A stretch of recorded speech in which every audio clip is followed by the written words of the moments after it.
Hola y bienvenidos a Europa Hoy, el programa de actualidad europea de France 24 en español. Yo soy Esther Herrera Caro, desde el Parlamento Europeo en Bruselas. Es un placer saludarles. En el programa de hoy hablamos de las conclusiones de la última cumbre europea a finales de junio, centradas sobre todo en Ucrania y las relaciones económicas con China y la migración. Analizamos las conclusiones con los eurodiputados Inma Rodríguez Piñero, del Grupo Socialdemócrata. Bienvenida, Inma. Muchas gracias, encantada de estar con vosotros. Muchas gracias. Y con José Ramón Bauza, del Grupo Renovar Europa. Bienvenido, José Ramón. Un placer, como siempre, Esther. Muchas gracias a los dos por estar aquí. Me gustaría empezar con José Ramón. Uno de los principales temas que se consiguió en esta cumbre es que los líderes europeos prometieron dar garantías de seguridad a Ucrania a largo plazo.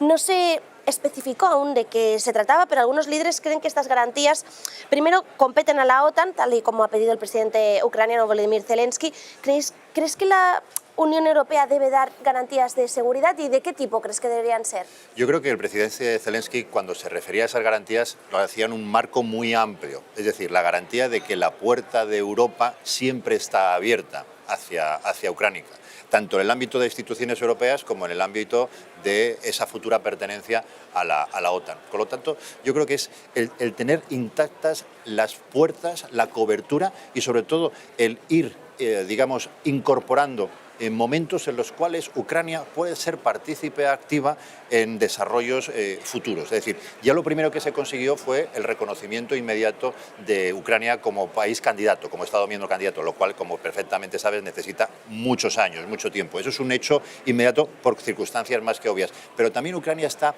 llegando y participando en proyectos inmediatos, en fondos, tanto fondos de ayuda directa como fondos en el caso armamentístico, pero yo creo que se refería básicamente al ámbito general, una cobertura, un paraguas de que siempre y en todo momento Ucrania va a ser parte activa del desarrollo de esa escenificación en la que en un futuro formará parte directa.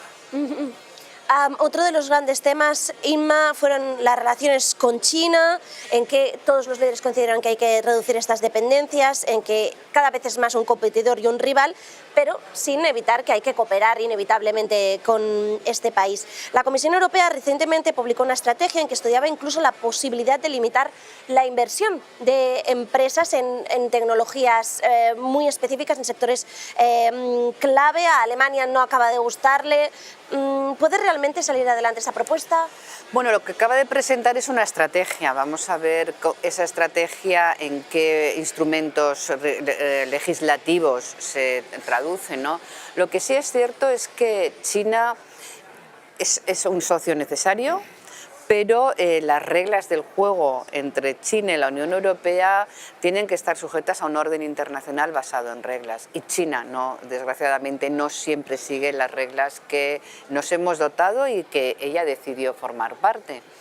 Pero dicho esto, tenemos que reconocer que China posee el 100% de los minerales raros, el 90% de otras materias primas que son fundamentales para hacer la transición ecológica, y que por tanto necesitamos entendernos con China, pero al mismo tiempo dotarnos de instrumentos que nos permitan defendernos de China cuando China actúa de una manera que solo defiende sus intereses y deja los intereses de las empresas europeas totalmente relegados.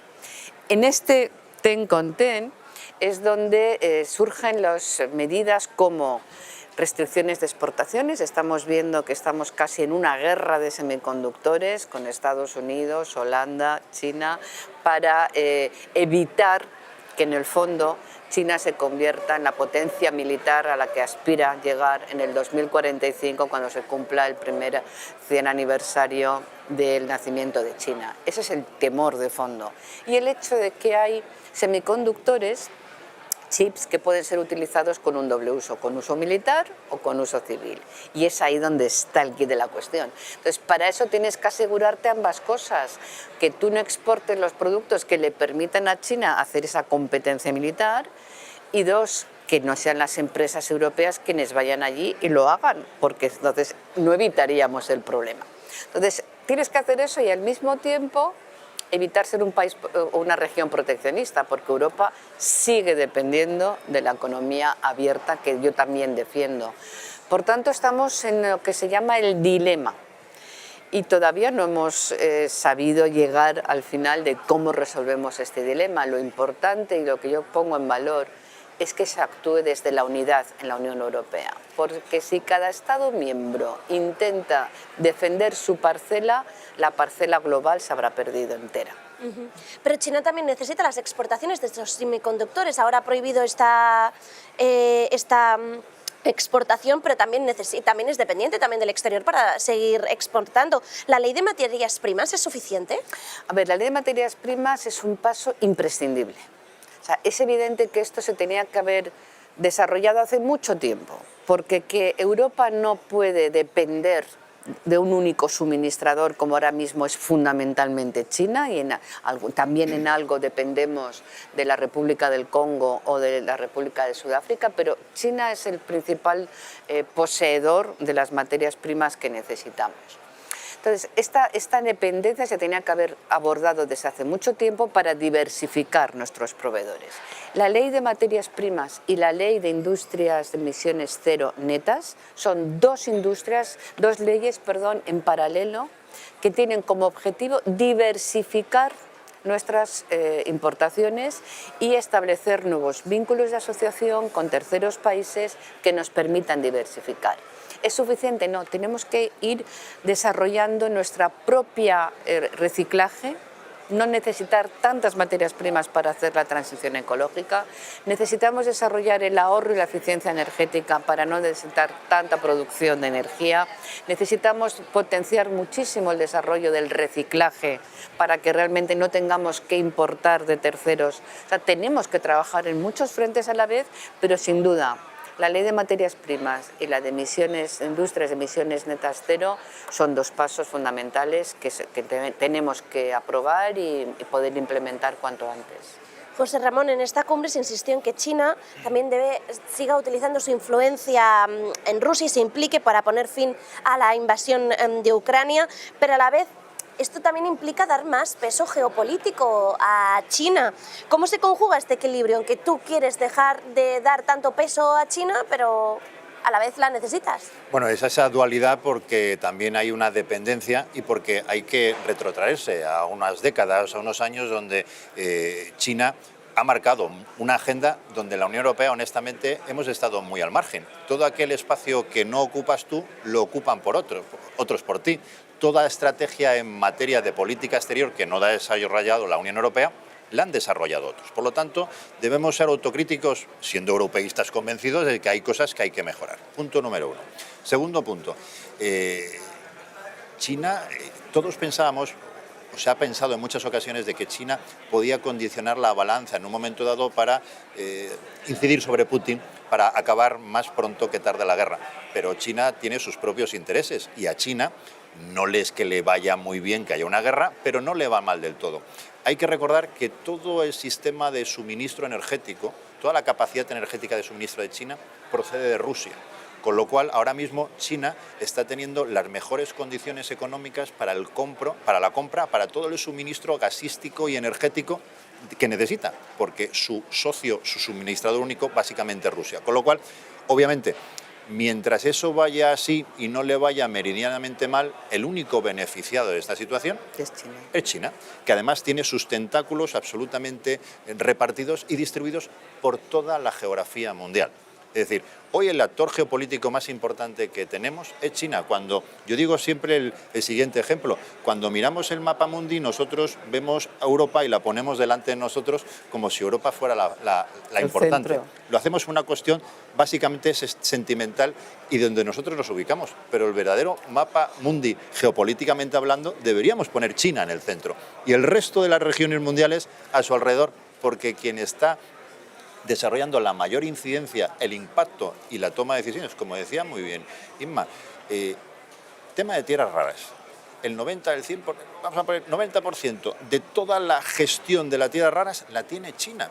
Incluso la legislación, que nosotros con mejor o peor criterio, que no es el tema de hablarlo en este debate, estamos desarrollando, va a verse vinculada a China. Los coches eléctricos, todas las materias raras, todas las baterías, todos los chips, la tecnología, va a depender de quien tiene el 90% en propiedad, concesión sistema logístico y distribución.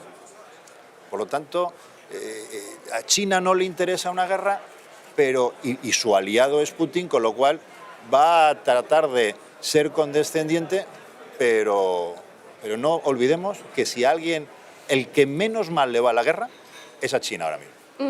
Europa está como en el medio, en esta pugna entre Estados Unidos y China. El presidente francés Emmanuel Macron dijo que bueno, hay que tener un poco, Europa tiene que tener su propio camino al margen de Estados Unidos, pero ¿qué papel debe tener Europa en todo esto, Inma? Bueno, precisamente la autonomía estratégica abierta va de eso. Europa tiene que defender sus propios intereses.